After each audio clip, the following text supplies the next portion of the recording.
Yop les gars, on se retrouve aujourd'hui pour une nouvelle vidéo. Donc j'espère que vous allez bien. Aujourd'hui, je pense que vous l'aurez reconnu, on n'est pas sur la BMW, on est sur une marque qui donne des boutons en général aux propriétaires de BMW, à savoir un Renault. Qui plus est, un Scénic. Donc c'est des voitures qui ont très mauvaise réputation, les Scénic 2. Celui-là, c'est un 2 phase 2. Donc il a un moteur 1,5 litre DCI, 100 ou 105 chevaux, une connerie dans le genre. Donc c'est la voiture de madame, rassurez-vous, la BMW est toujours là. Et aujourd'hui, je vais vous montrer comment réaliser une vidange complète avec huile, filtre à huile et filtre à air. Donc là, la voiture, elle a environ 210 000 km. Pour l'instant, c'est pas une voiture qui nous a causé d'ennui. Faut savoir que Renault, à sa sortie du véhicule, préconisait une vidange tous les 30 000, ce qui est vraiment énorme. Ensuite, ils ont révisé, ils ont baissé la fréquence de vidange à 20 000 km. Et moi, là, elle a 15 000 km et je vais faire une vidange. Donc, je préfère pas attendre l'échéance. Surtout que la dernière, c'est pas moi qui l'ai faite. Donc, je préfère que ce soit fait par moi-même et attendre d'aussi grands intervalles sur des moteurs qui n'ont pas une réputation très solide. Pour moi, c'est de la pure connerie. Avant de commencer aussi, je tenais à vous rassurer, hein, il y aura d'autres tutos sur la BM, là c'est exceptionnel, mais j'ai la vidange à faire, donc je me suis dit que j'allais vous faire une petite vidéo.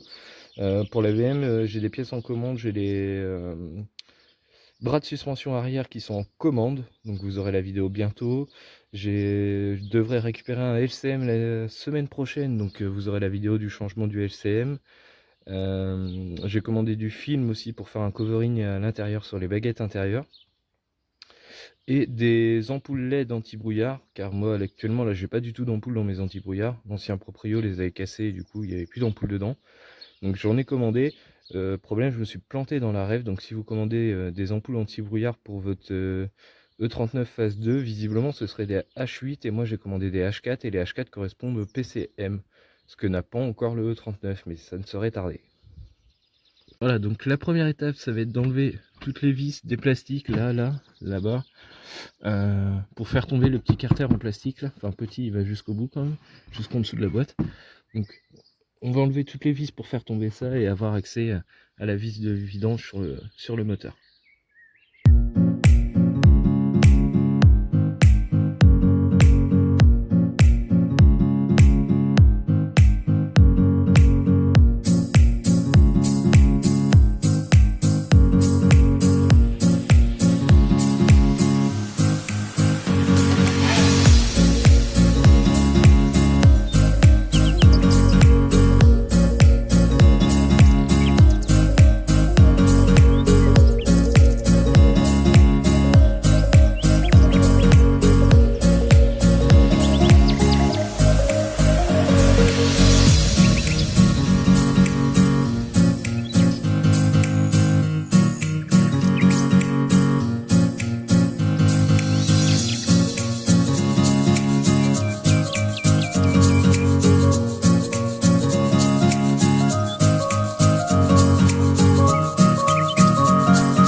Donc là j'ai arrêté l'accéléré parce que j'ai une vis qui tourne dans le vide là, celle-là. Donc ce que je vais faire, c'est que je vais tirer sur le carter plastique en même temps que je desserre. Ça va permettre de mettre de la contrainte sur la vis en fait, et puis de pouvoir la sortir, j'espère.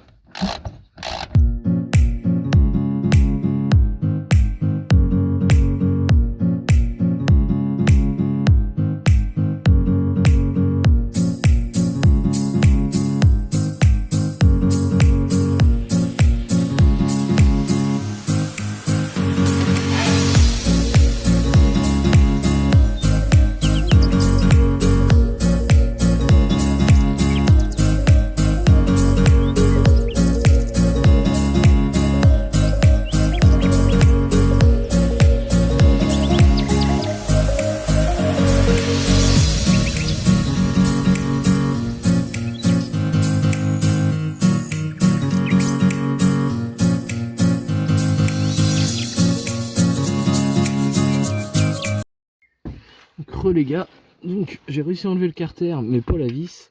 Donc au final il y a un écrou, alors je sais pas si c'est d'origine Renault ou si c'est le mec qui a réussi à faire une réparation comme ça mais qui est complètement conne.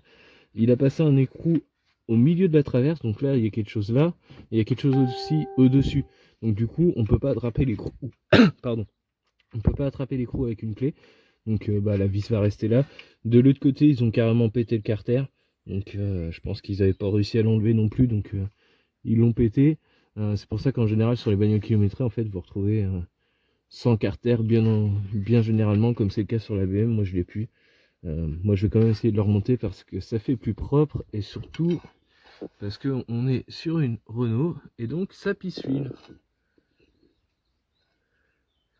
Là je pense qu'il y a un problème d'étanchéité au niveau de la boîte. Là c'est très très gras. En dessous c'est un peu mieux. Partie moteur, je pense plus que j'ai une fuite au niveau du joint de cache culbuteur. Si j'ai la motivation, je vous ferai une vidéo pour son remplacement. Bon, en attendant, on n'est pas là pour ça aujourd'hui. Donc là, la vis de vidange est ici. Donc il va vous falloir un carré, bien évidemment. Ça aurait été trop simple qu'ils nous mettent un écrou. Chez Renault, ils préfèrent les carrés de vidange.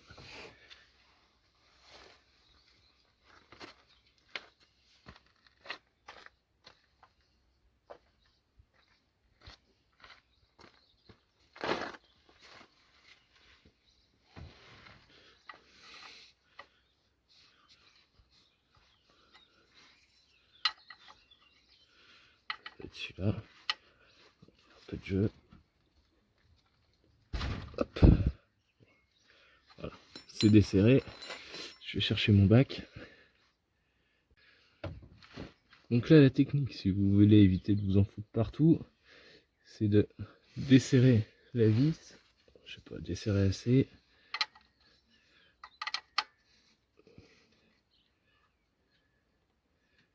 Voilà. Dès que vous sentez que ça devient très facile, vous allez continuer à la main.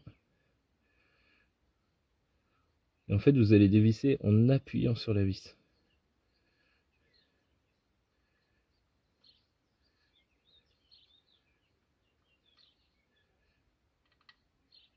Voilà, là, je suis au bout du filet. Et là, je continue d'appuyer sur la vis et je vais venir attirer d'un coup sec. Voilà. Bon, j'en ai quand même sur les doigts, mais moins que si vous laissez votre main en dessous. Voilà, donc pendant que l'huile s'écoule, on va s'occuper du filtre à huile. Donc il se situe ici. C'est la petite partie bleue. En théorie, il faut utiliser cette chose-là. Donc c'est une clé à filtre. Donc vous l'insérez, vous serrez, et ça vous permet de tourner le filtre à huile. Si vous n'avez pas cette clé, vous pouvez vous servir d'une sangle. Vous venez enrouler votre sangle autour du filtre à huile et vous tirez. Et si ça vient pas, il y a la technique la plus sauvage, c'est d'insérer un tournevis à l'intérieur du filtre à huile et de lui faire des quarts de tour. Ça, c'est quand il est vraiment bloqué. Si ça a bien été monté, normalement vous n'avez pas à faire tout ça, il doit pouvoir se desserrer à la main.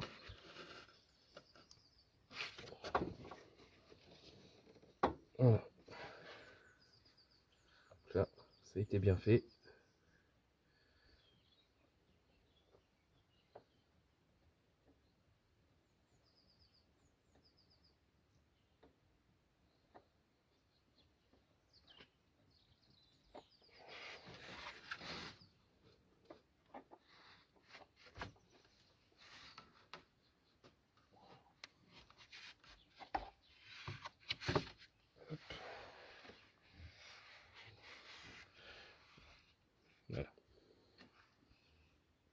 Voilà, donc on va remettre le nouveau en place. Donc moi j'ai choisi un Purflux, c'est français, c'est très bon. Donc pour le Scénic, c'est un modèle numéro 3. Ça monte sur énormément de Renault de ces années-là. Quasiment l'intégralité, je pense. Voilà, donc hors montage, petite astuce. Ce que vous allez faire, c'est que vous allez verser de l'huile propre dans le bouchon du bidon d'huile. Et vous allez venir graisser votre filtre comme ça, enfin le joint du filtre, pardon. Tac. Il en faut pas beaucoup, hein, vous humidifiez votre doigt et vous faites glisser sur tout le long. Pourquoi on fait ça? On fait ça en fait pour que le joint soit étanche directement et aussi pour pas qu'il sèche et qu'il devienne cassant et qu'il soit chiant à enlever en fait. Là, ça va permettre de faire comme j'ai fait tout de suite, là, c'est-à-dire d'enlever votre filtre à la main lors de la prochaine vidange. Car oui, un filtre à huile, ça se remplace à toutes les vidanges et pas une vidange sur deux comme le disaient les anciens. Je crois que le filtre à huile, je l'ai payé 6 balles. Franchement, pour 6 euros, pour le coup de s'emmerder à le laisser en place si vous faites une vidange, prenez un filtre à huile neuf. Donc pareil, pour le remontage, on serre à la main, pas de clé, surtout pas de clé. Vous venez en buter, vous serrez fort et ça suffira à faire l'étanchéité. Voilà, donc une fois qu'on a laissé l'huile s'écouler, donc là il en coule encore un peu, c'est le beurre, c'est pas méchant. Hop. Tac, on va venir nettoyer.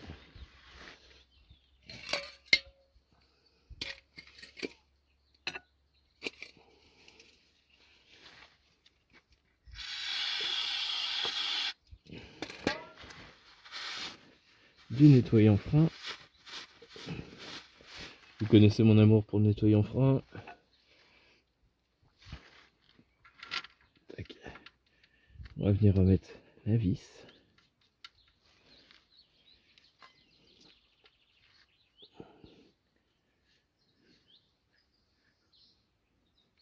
J'ai oublié de vous préciser aussi, mais quand vous faites la vidange, changez votre joint de vidange. Après, tout dépend de ce que vous allez mettre. Là, moi j'ai mis une bague BS, donc en gros c'est un joint avec une partie en caoutchouc qui vient assurer en plus l'étanchéité. Si vous mettez un joint en cuivre, faut savoir qu'une fois qu'il a serré, eh ben, vous pouvez pas le réutiliser parce que l'étanchéité c'est pas aussi bonne. Un joint en cuivre pardon, c'est un petit peu bombé, ce qui fait que quand vous allez venir donner votre dernier coup de clé, comme là je vais le faire en fait, donc déjà faut pas le faire trop fort, mais le dernier coup de clé va venir écraser le joint et c'est ça qui va permettre l'étanchéité. Donc faut pas serrer trop fort et pas réutiliser, sinon vous risquez d'avoir des petits sointements, pas des fuites mais des petits sointements. Voilà, donc là je viens avec ma technique des deux doigts, je viens pousser avec mes deux doigts, ça suffit.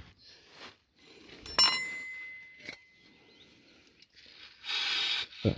Je dis ma technique, mais d'ailleurs c'est pas ma technique, c'est la technique de Coupable de tout. Si vous connaissez pas sa chaîne, je vous invite à aller voir ce qu'il fait. C'est un super mec, il est drôle, il est simple, il se prend pas la tête et il a des putains de compétences. Il fait du swap principalement sur de la golf, c'est un passionné de golf.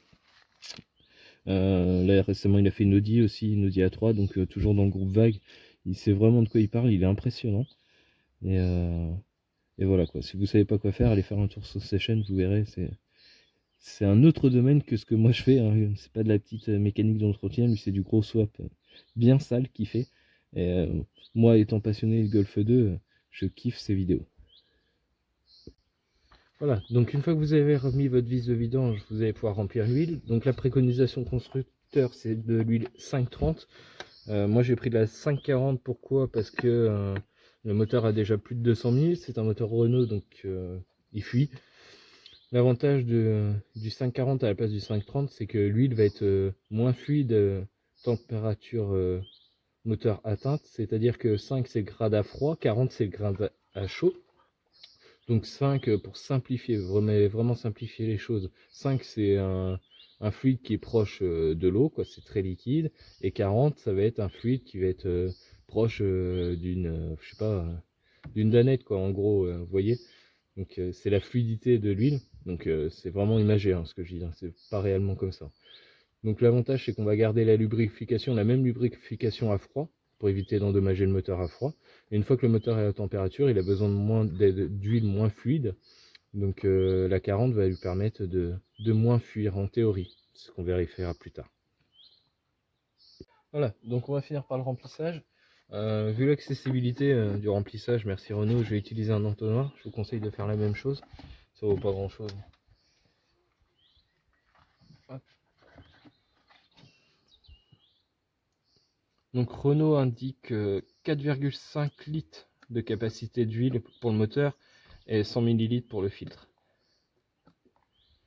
Donc moi je vais mettre 4 litres, je vais faire un premier niveau. Il faut toujours mettre en deçà de ce qui est recommandé, déjà parce que la voiture n'est pas forcément de niveau là, vu qu'elle est sur des chandelles. Désolé, ça a coupé. Donc je vous disais, il faut toujours mettre moins d'huile que la préconisation constructeur, tout simplement parce que la voiture est sur chandelle, donc déjà elle n'est pas forcément de niveau. Et en plus, faut savoir que quand on vidange comme ça, vous videz pas entièrement votre carter d'huile. Bon, là ça n'a pas grand intérêt parce qu'on est sur un Scénic familial et qu'on ne lui demande pas des grosses performances, mais ça peut être utile sur une voiture notamment essence qui prend beaucoup de tours, une voiture à caractère plutôt sportif. Ce que vous pouvez faire pour vidanger complètement votre carter d'huile, c'est qu'en fait il va falloir remplir d'huile comme ça, mais sans remettre le bouchon de vidange. Ça va vous permettre de rincer vraiment toute l'huile et vous continuez jusqu'à ce que l'huile sorte parfaitement propre. Et là vous aurez totalement vidé votre carter moteur. Donc là, moi j'estime que c'est pas nécessaire pour le Scénic.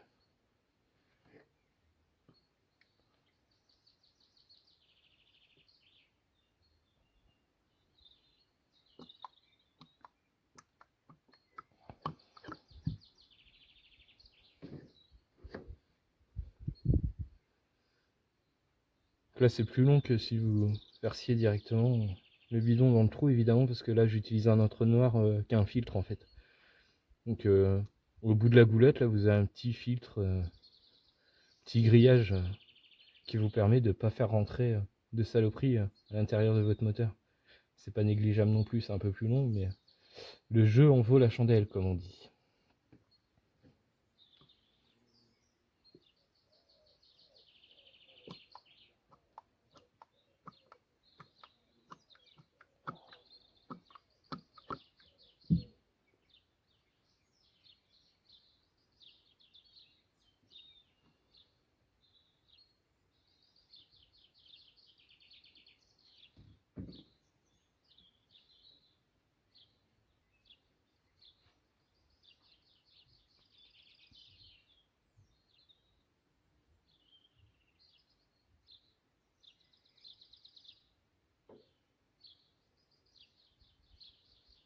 Je vous laisse profiter du chant des oiseaux. Petite vidéo ASMR.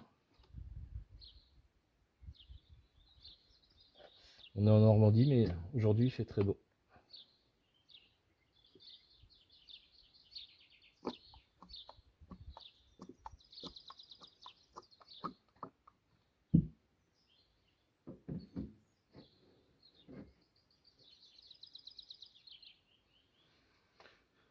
J'en profite pour vous remercier encore une fois. Le nombre d'abonnés progresse tous les jours avec une bonne moyenne, donc c'est pas mal. Merci pour vos likes, vos commentaires, vos messages sur Insta encore une fois. Donc Insta c'est la mécanique pour les nuls. J'ai ouvert un TikTok aussi, c'est mécanique pour les nuls également. Il n'y a pas la mécanique parce que TikTok permettait pas un nom aussi long, mais c'est juste mécanique pour les nuls. Donc n'hésitez pas à me suivre. J'ai également ouvert un Tipeee, on sait jamais, si quelqu'un veut m'aider à financer de futurs projets, pourquoi pas. Vous pouvez aller faire un Tipeee. Je vous mettrai le lien dans la description. Et puis voilà les gars. Là on va faire un premier niveau, voir comment où on en est.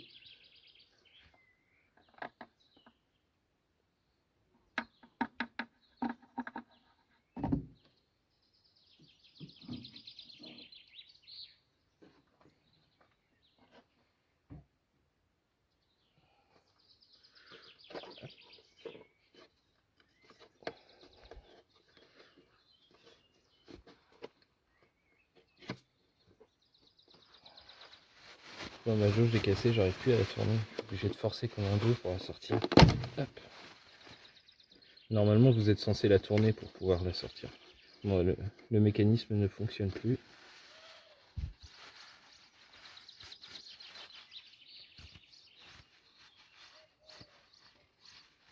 Là, on va venir essuyer avec un sopalin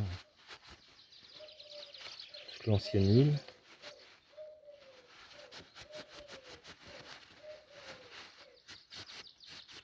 Donc pour ceux qui débuteraient vraiment dans la mécanique, ce qui est fortement possible si vous regardez cette vidéo, donc là vous avez le niveau mini, au niveau de la petite barre.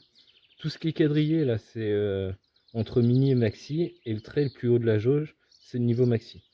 Il faut jamais être en dessous, mais c'est aussi mauvais d'être au-dessus en fait. Hein. Si vous êtes au-dessus du niveau, si jamais vous faites une vidange, vous faites pas gaffe, vous mettez trop d'huile et que vous le contrôlez avant de lancer le moteur, surtout videz l'huile. Hein. Tant pis, vous allez la perdre, mais ne roulez jamais avec un moteur avec un niveau d'huile supérieur au niveau maxi, parce que vous allez tout simplement casser votre moteur. Hein. Je vous dis, c'est aussi grave que de rouler sans huile.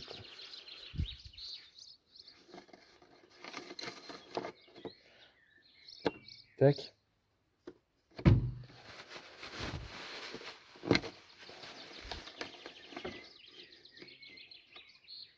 Voilà. Donc là, je sais pas si ça va se voir à la caméra, mais en gros, je suis là, au niveau de mon ongle.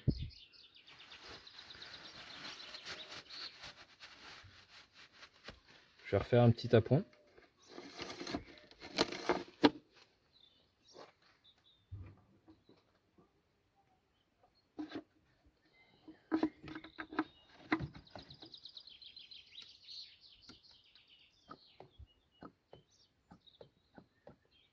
Voilà.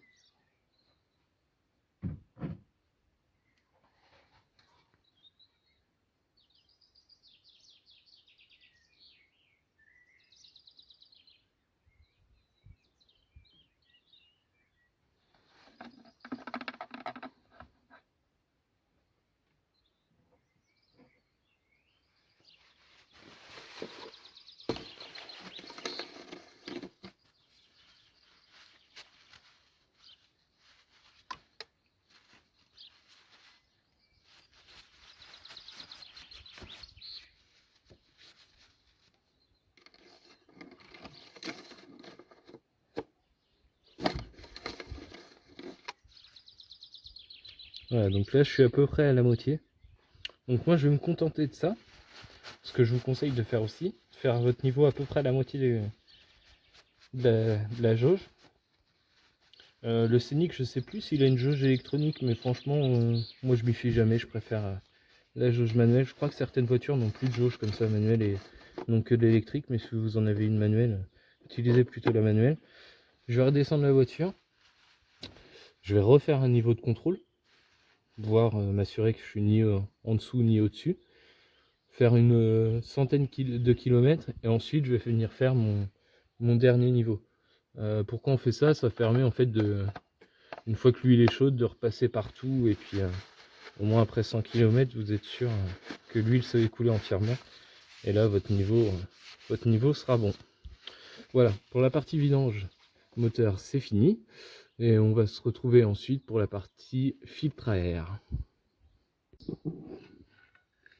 Voilà, donc pour le filtre à air, il se situe là, juste ici. Alors moi j'ai du mal à voir le retour vidéo parce que comme je vous l'ai dit tout à l'heure, il y a grand soleil et j'ai du mal à voir dans mon écran. Donc c'est dans la partie en plastique qui est en dessous. Et pour y avoir accès, il va falloir démonter tout ça. Donc c'est pas ce que j'ai vu de plus pratique sur une voiture, mais bon, puisqu'il faut le faire, on va le faire. Donc vous allez commencer par enlever le petit joint qui est là. Hop. Il suffit de tirer dessus, on ne s'est pas collé. Tac. Ensuite, je crois qu'il faut enlever aussi cette partie-là. Tac. Et ensuite, il va falloir enlever les trois vis. Donc il y en a une là et une là.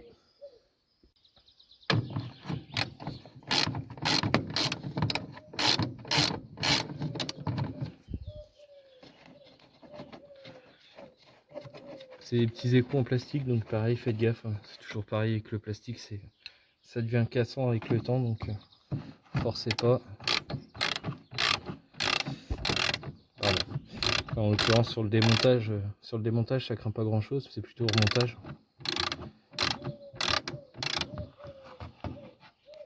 Il faudra faire gaffe de pas trop forcer.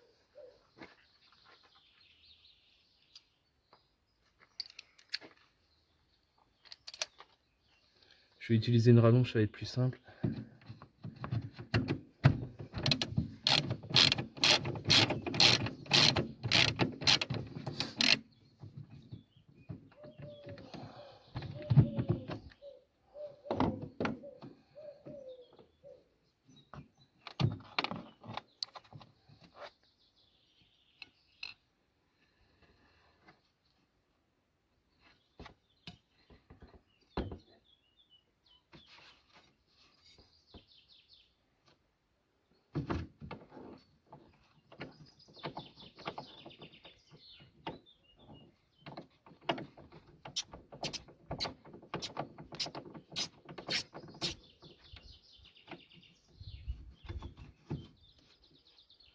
Voilà.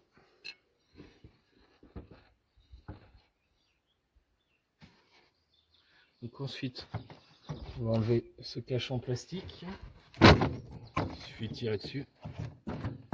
Tac.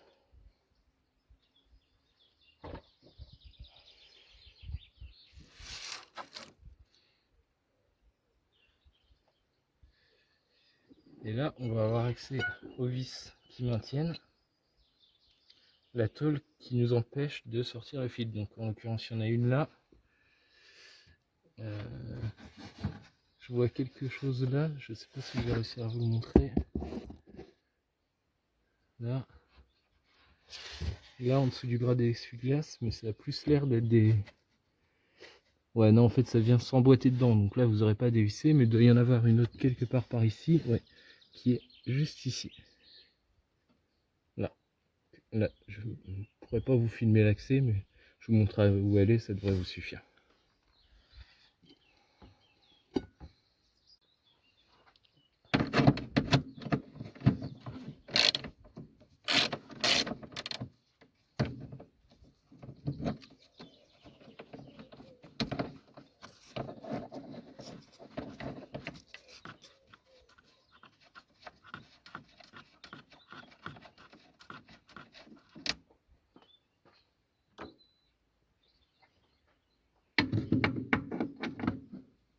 Là il vous faudra une rallonge pour avoir accès. Si vous avez juste cliquer, ça n'ira pas. Une clé à pipe, je pense que ça le fait. Si vous avez une clé à pipe, vous mettez le côté le plus long comme ça, comme un cliquet en fait. Et le côté avec le T là, vous allez enfoncer un tournevis dedans et vous allez pouvoir forcer. C'est pas serré fort de toute façon.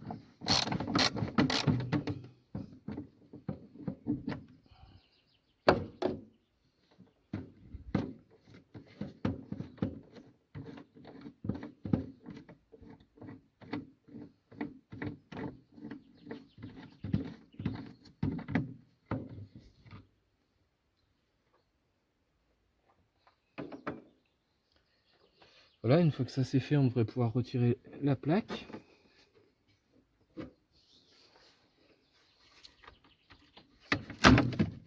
Donc c'est à moitié collé en fait. Il faut soulever, battre un petit peu comme j'ai fait là, et ensuite vous tirez.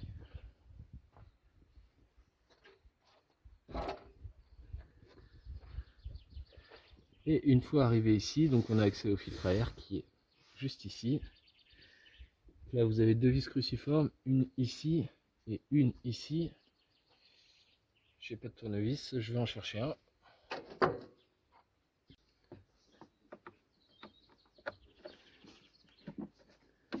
Si c'est fait comme les Laguna, en théorie, je crois que la vis ne peut pas tomber. Parce que c'est vrai que l'accès est pas terrible. Hein. Mais il me semble qu'elle sort pas, elle reste dans la boîte en plastique, dans la boîte à air en fait.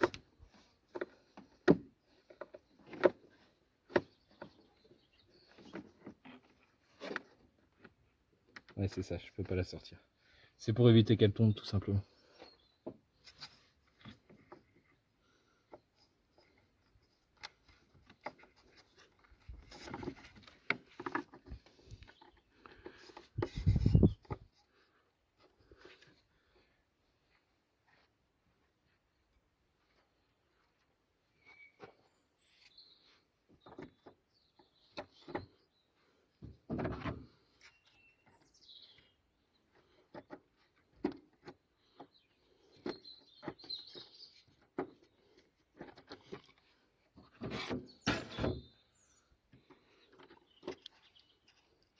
pas terrible niveau accès.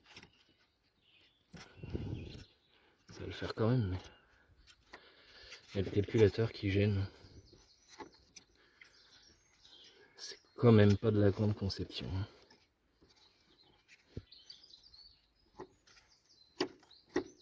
Alors, je pense qu'ils n'avaient pas réellement d'autre choix car sur le Scénic en fait le capot est tout petit. Bon, comme le moteur, vous me direz.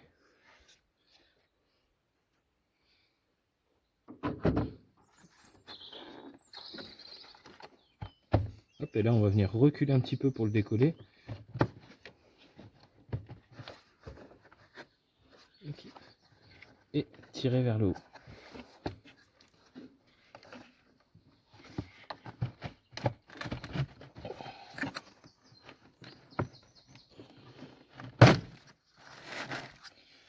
Bon, je sais pas si vous voyez comme moi. Oui, vous voyez comme moi. Je pense qu'il n'a pas été changé depuis très longtemps.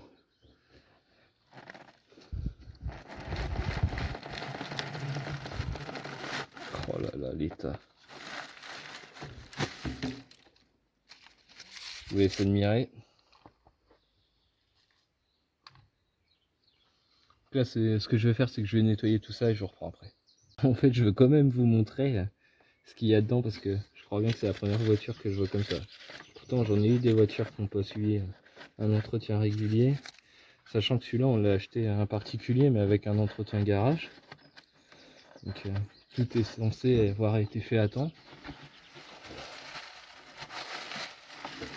Regardez la quantité de feuilles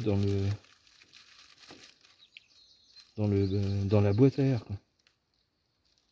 Impressionnant. Pas impressionnant dans le bon sens, hein.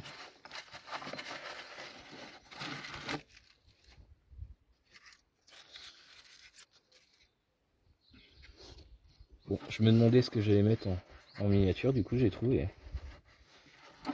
Je vais vous mettre une jolie photo de ce tas de merde.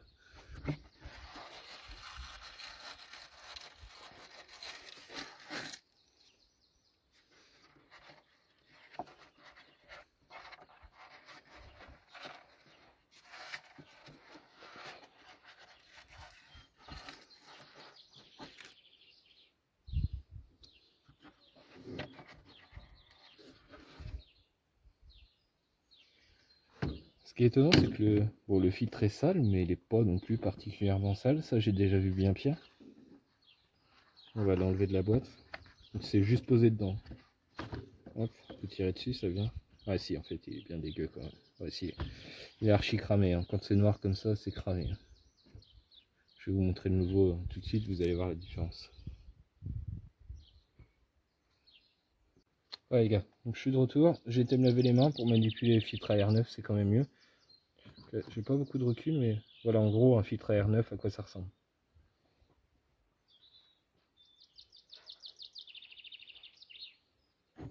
Ancien, nouveau.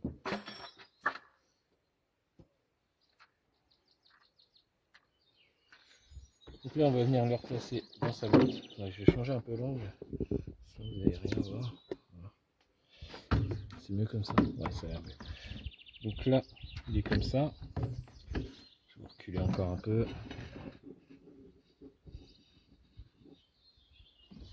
Voilà. Vous pouvez pas vous tromper en fait, hein. Le filtre à air a la forme de la boîte à air. Donc moi j'ai choisi du Pur Flux comme le filtre à huile. Toujours une très bonne marque en filtre à air aussi. Honnêtement c'est ce qu'on trouve chez Leclerc. Sachant qu'on est toujours en confinement. C'est ce qui est le plus facile à trouver. Donc là pour le remettre, vous allez faire la procédure inverse. Vous allez venir le glisser comme ça. Là, il y a toujours le câble du calculateur qui m'emmerde.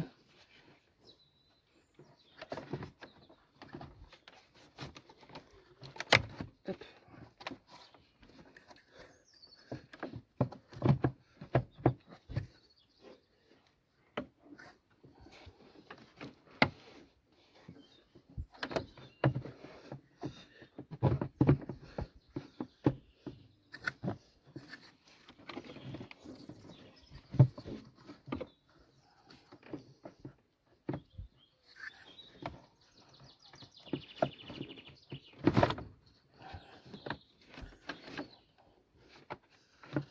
quand même pas simple d'accès, hein. On va pas se mentir. Donc là en gros, j'ai un petit cache en plastique qui me fait chier pour remboîter. Je pense qu'il doit passer au-dessus de celui-là.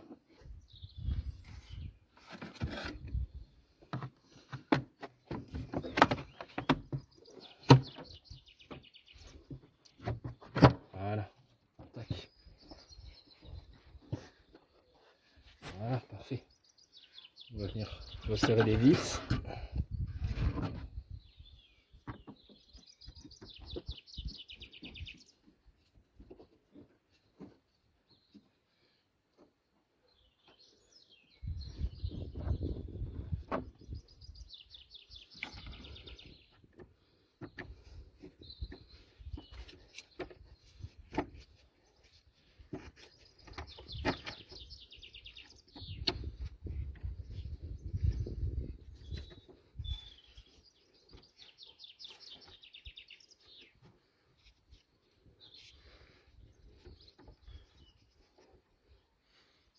Et voilà. Le scénic est révisé.